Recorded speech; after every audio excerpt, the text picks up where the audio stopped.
Okay, so today's video is actually going to be pretty interesting. By the way, I didn't upload last week because I was sick, so I was just relaxing for a while. But today we'll be talking about the next-gen consoles, the PS5 and the Xbox Series X and S. Now, before we actually do start, I just gotta say that this video is coming from a perspective of someone who doesn't own any of the new consoles yet, since they're obviously sold out. So I'm gonna be pretty much talking about some advantages and the pros and cons about each console. Obviously, some of the advantages that specific consoles have may even convince you to buy that particular one. So yeah, that's all I have to say, and let's get started.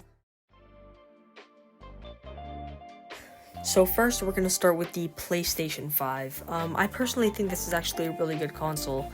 The PS5 has many good things that come with this console. First of all, the exclusives. The PS4 had so many good exclusives like Last of Us, God of War, Uncharted, Spider-Man, Ratchet & Clank, and many more. These exclusives are also even backwards compatible with the PS5. Now, to specify, only PS4 games are compatible with it. But yeah, since the last gen had so many exclusives, you can pretty much guarantee the next gen will. They already do actually. They have some games like Spider-Man Miles Morales and Demon's Souls Remastered. I'm pretty sure these games are on PS4 as well, but I know that they're definitely optimized for PS5. Now, this next cool thing that PlayStation has is a similar service to Xbox Game Pass. Now, it's called PlayStation Plus Collection, and you obtain it by purchasing PS Plus on your PS5. PS Plus is a good deal because it allows you to play online with others around the world. Now, here in Canada, it costs about $70 or $80 including tax a year, so it's a pretty good price and I think it's worth it. You can play a decent amount of PS4 games that are on this collection, so it's really good. It's a fair selection of games, but I think that the Xbox Game Pass beats it for sure. Obviously, I'll get more into that later. Now, the PS5 controller is one of the console's main selling points. The PS5 DualSense controller has many new features and is overall really cool. It has many things like adaptive triggers, haptic feedback, motion controls, and even a built-in mic. I actually really like this controller, and it's slick design too. It is of course also rechargeable and comes with a charger.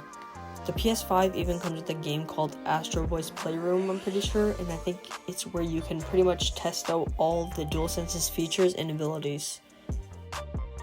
Now, something both consoles actually have are insanely fast load times, and I'm talking in a matter of seconds too, so compared to the old gen consoles, it's obviously a really big step up.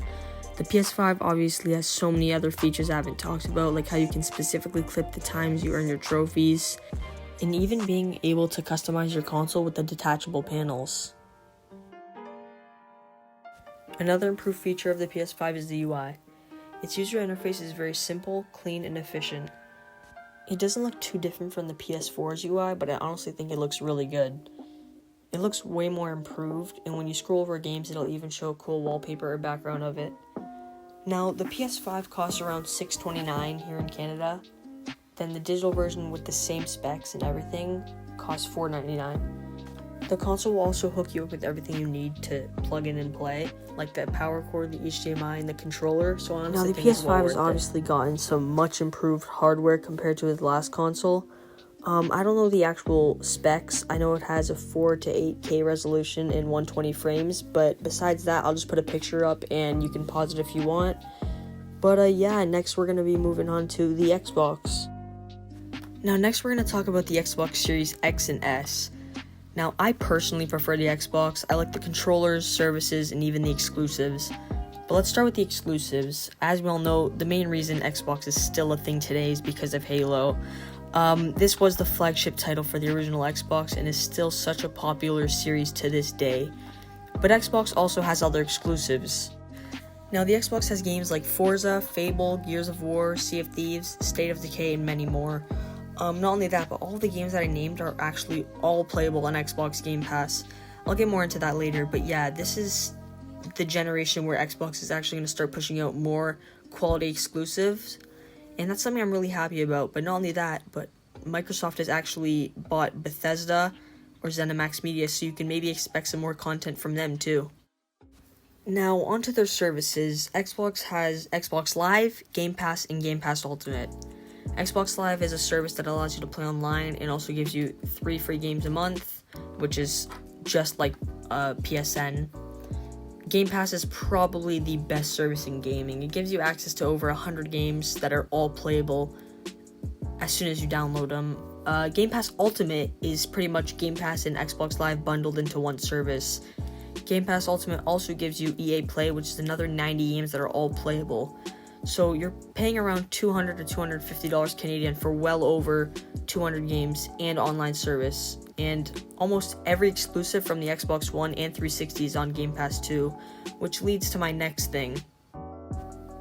The Xbox Series consoles have backwards compatibility for every generation, from the original Xbox, the Xbox 360, and the Xbox One.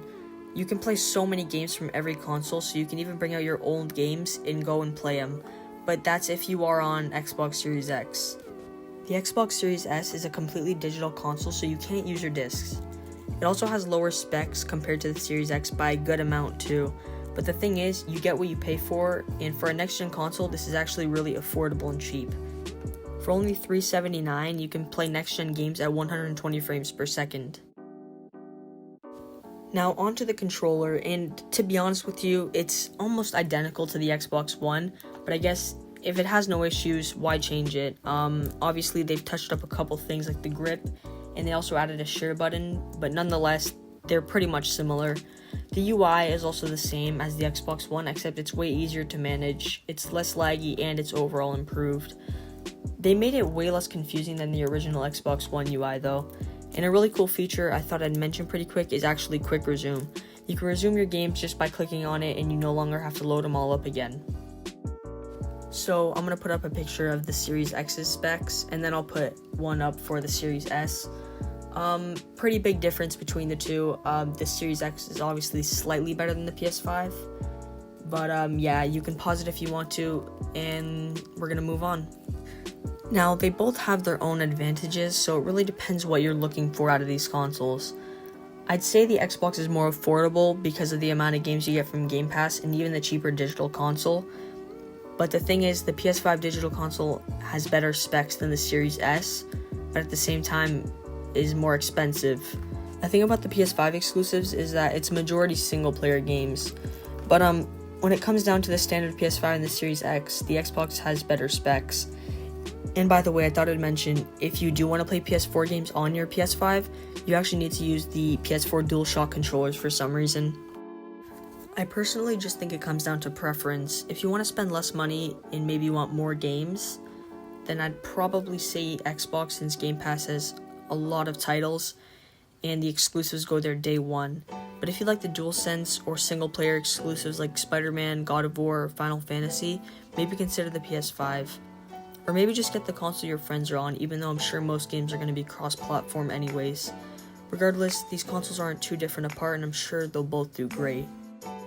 But yeah, that pretty much wraps up the video. Leave a like and subscribe if you enjoyed. Let me know what console you want to get, whether it's the PS5 or the Xbox. And that's pretty much it. Take care.